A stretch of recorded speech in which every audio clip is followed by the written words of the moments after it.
to us. That's what's at the top of my mind.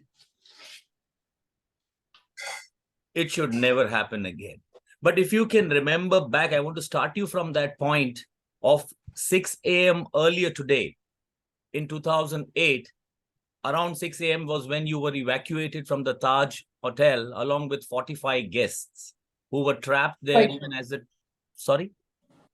Quite right, quite right. So can you walk me through what was the, how you went about the day subsequently? Were you needing to be hospitalized? What was the situation when you were evacuated from Taj Hotel, and what did you do next?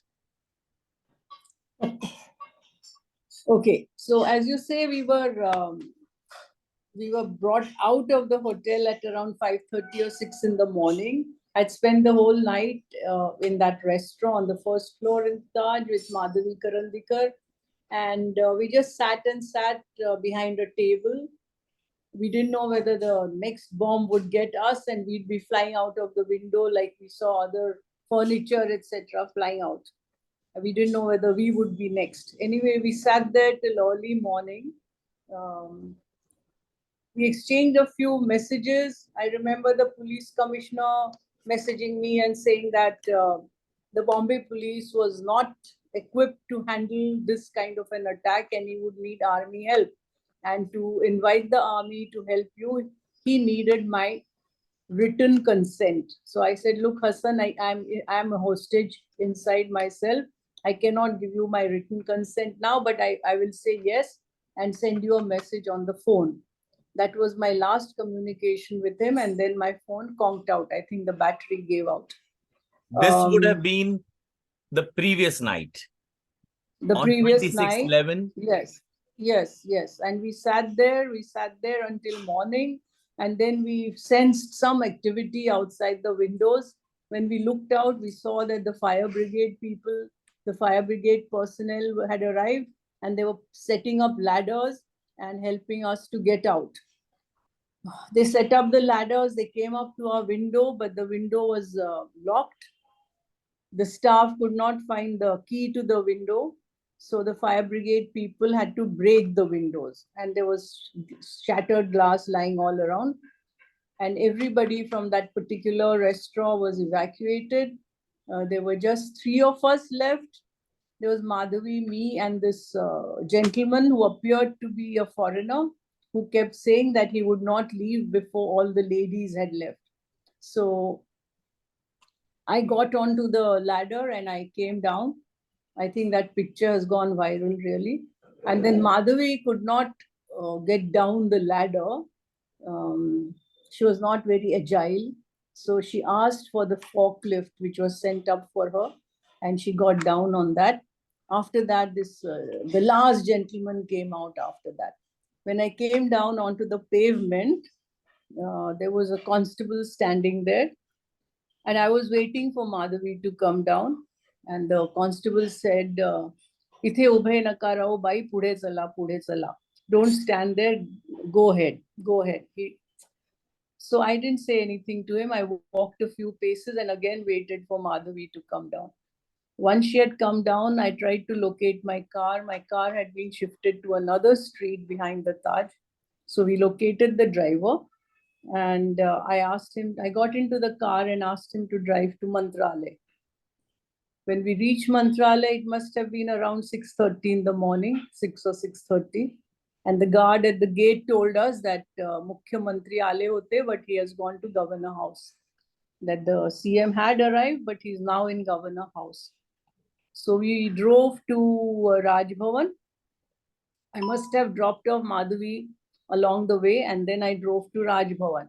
At Raj Bhavan, I found that everybody had got together and they were waiting for the Union Home Minister to arrive. So I was just in time for that first meeting presided over by the Union Home Minister. That would be Mr. Shivraj Patil, is it? That's right. Correct. So we attended the meeting and well, I apologize for my appearance, which was pretty bedraggled. Within the Taj, when the smoke and fire and everything had started, The sprinklers had also started. So I was a little wet with that. Anyway, I apologized for my appearance and told them what had happened. Well, very honestly, nobody asked me anything about my experience except for the head of the National Security Guard, who happened to be my batchmate. And he asked me whether I'd seen the terrorists, any of the terrorists. That's all he asked me. No one else asked me anything. Then the meeting was over, and I came home at around 8 o'clock in the morning. And you asked about hospitalization, but I had no such luxury because I knew there would be a cabinet meet immediately. I knew they would ask for information about what had happened, and I had to be prepared. I would be the person who would be drawing up that cabinet note, and my minister, Mr. R.R. Patil, would have to make a statement before cabinet. So I knew all this would happen. So I just made 1 or 2 phone calls home to my family to say I was okay. And then I phoned the principal secretary, Home Department, and said, let's get ready for the cabinet note, whatever information we have. So we quickly got dressed, and by 9 o'clock, I think we were in Mantralay, but there was no information forthcoming.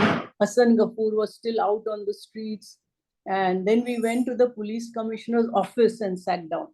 And we collected whatever information we could get. I remember Rakesh Maria was somewhere around. He gave us whatever information he had. We put together a cabinet note, went back to Mantralay, got the necessary copies made. And if I remember right, the cabinet meeting was held at 12 or 1 o'clock that day, sometime early afternoon. And our cabinet note was ready. We gave it to the Home Minister, who read out all the whatever information we had. And then we went back to Mantralay. The attack was still going on. And then we took stock of the situation and then looked at what needed to be done next. That's how the morning went. Yes, so I really didn't have the luxury of hospitalization or going to a doctor or anything like that. I didn't have the luxury of feeling trauma, nothing. And I if was I'm on not the job. mistaken, Chitkala, knowing your nature, you would not have rested either, knowing that the terror attack was still ongoing. You would have immediately, taken charge of your duties as the Home Secretary of Maharashtra. Now, going Yeah, back to the previous night, because this is a very relevant thing. There were a lot of talk about, a confusion that prevailed when the terror attack struck around 9:30 p.m. on 26/11. As I understand, even before anybody else, it was you who sensitized the police chief, Mr. Hassan Ghafoor, about the requirement of specialized, you said before your phone got, discharged of its battery. So what was the moment terror struck and you were in the sea lounge? How did you react? Can you just walk us through that situation? Yes, I was in the sea lounge with Madhavi, and we heard firing, and we didn't know what it was. There was a wedding reception going on in one of the reception rooms, and we were wondering whether people were setting off firecrackers, which was not possible inside the Taj. Anyway, we realized that there were bullets. It was the sound of guns going off. So I called Hassan. I said, Hassan, what is going on? I can hear bullets. I can hear gunfire, gunshots. He said, Madam, there has been an attack in Kolaba outside this cafe, inside the cafe. I The said, Hassan, Leopold I'm not Cafe. the Leopold. I said, Hassan, I'm not talking of the Leopold. I'm inside the Taj and I can hear gunshots within the Taj. So he said, okay, let me get back to you. I don't know about this. And within 5 minutes, he had got back to me. He said, yes, it is some kind of an attack going on. And then again, he got back to me after another 10 minutes and said, this is a full-fledged terror attack. Mumbai police, these were his words, Mumbai police is not equipped or trained to handle it and I need army help. Will you please request the army to help? These are his words. And he's no longer there to corroborate all this, but these are his words. And then You'll you find it. immediately then you immediately shared the contact details of the army chief? I did. I shared the details of the General Rodriguez, I think, who was the senior most person in Mumbai. I shared the details with him, but the general had just got transferred a couple of days earlier. But then Hassan Ghafoor did manage to get in touch with his successor, and then army help was taken. So even under the terror attack and literally, hostage in the Taj Hotel, you were still discharging your duties effectively, if I may say so. Well, I did the best I could. And I remember feeling very like impatient to be out and on my job in Mantralaya in the control room. I remember feeling all those things, and I didn't feel trauma at that stage. The trauma came 2 or 3 days later. That would be more PTSD, post-trauma, post. Yes, true. So if True. I may now take you back to the pre-2611 phase, when you are the Home Secretary of Maharashtra, and in terms of what was the nature of preparedness of the Maharashtra Police Department to tackle an emergency situation as the 2611 terror attacks posed. And I do understand that earlier to the attack there were some efforts due to intel alerts that ID cards for coastal residents, boosting up of security at five-star hotel facilities and public installations that took place. Can you walk us through what was the preparedness to the 2611 terror strike before the incident took place, that the Maharashtra Home Department had, geared up?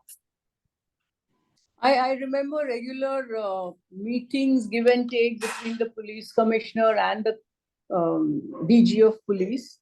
We used to have these regular meetings, and also the commissioner for intelligence used to brief me every week.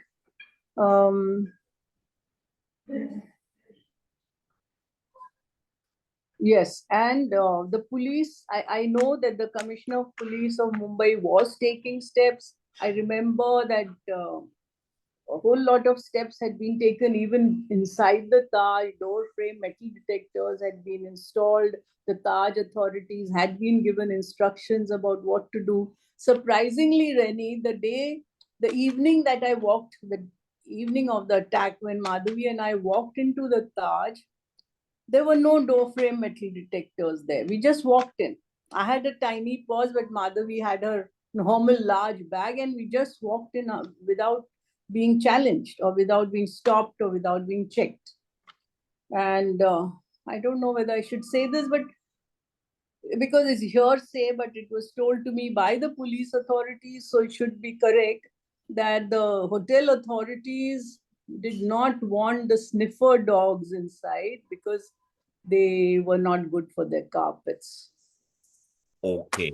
And the metal detectors were not installed, you say, as in to speak that it had been recommended to them to set up metal detectors even before 2611, the terror attack took place? It certainly had been recommended, and the metal detectors had been there earlier. But on that particular evening, they were not there. So there you are. So, I mean, preparedness can only happen. I mean, you can only issue advisories and instructions, but if they're not followed, we know what ensued thereafter, isn't it? Yes. And the reluctance from the hotel, for example, to not have that would be more to do with the hospitality industry and about their guests and not wanting to kind of create a situation of uneasiness or discomfort to the visitors. That was why you would. I suppose so, but it was best if this question was asked from someone inside that organization.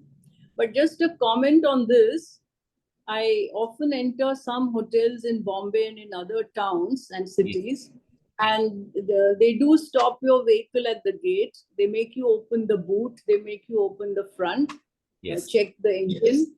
But I think these checks are done in a very perfunctory manner, very perfunctory.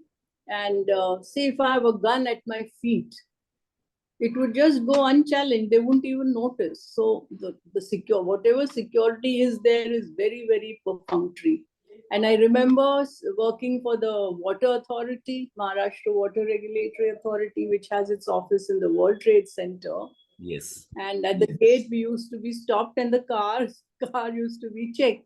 So once my son-in-law was in the car with me and he had his big rifle with him, which he was going to drop me there and then go to the police commissioner's office to get his license renewed. That's why the gun was there. And we went in. I mean, it was unnoticed.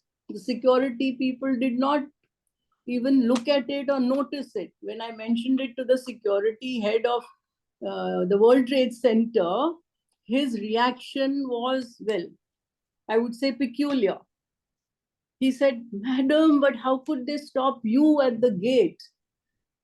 I mean, it's a very peculiar reaction. Everyone has to be stopped. Everyone has to be checked. Exactly. And I told him this incident to beef up security, but his reaction was came as a big surprise. You were right. I mean, And somebody could have held a gun to your head and gotten into the World Trade Yes. Center. And, Yes. just by seeing you, they would not have stopped you according to this official's Yes. reaction, which is peculiar indeed. So, I mean, I'm being very personal. These people can be identified well, but this is the truth. This is what actually happened, and it should not happen. I mean, we should have said, yes, I will see why the security lacks. I'll see that it's beefed up, whatever. I'll give them instruction. Instead of that, he says, how could you be stopped? Why? I mean, everyone has to be stopped. Everyone has to be checked. It doesn't matter who she or he is.